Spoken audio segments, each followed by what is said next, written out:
ఇప్పుడు మెత్తని ఉల్లిపాయ పకోడీ చేసుకుందామండి. దీనికి కావాల్సింది కొంచెం కారము, కొంచెం ఉప్పు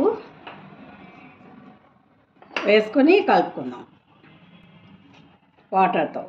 ఉట్టి శనగపిండి అనండి ఇది.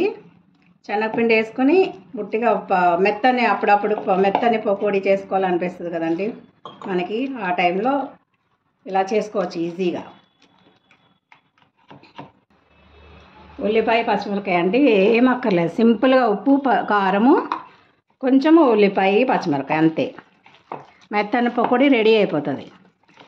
అప్పటికప్పుడు ఈజీగా చేసుకోవచ్చండి. ఎటువంటి వంట రాని వాళ్ళు కూడా ఎంతో ఈజీగా చేసేసుకోవచ్చు ఇది. ఇలా కలుపుకున్నాం కదండి, ఇప్పుడు వేసుకుందాం రండి.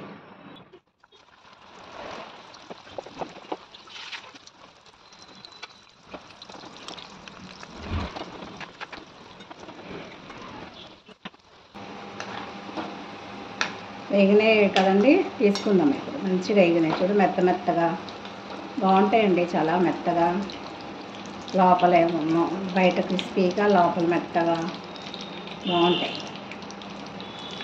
ఇలా చిన్నగా వేసేసుకోవచ్చండి.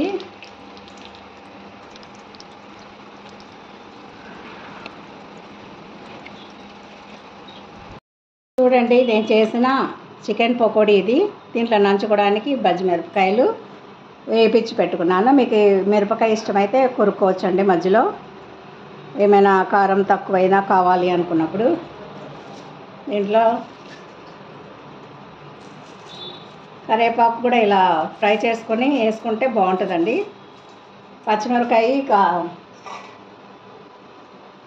పచ్చిమిరపకాయని మనము వేయించుకొని ఉప్పు వేసుకొని పెట్టుకోవాలండి.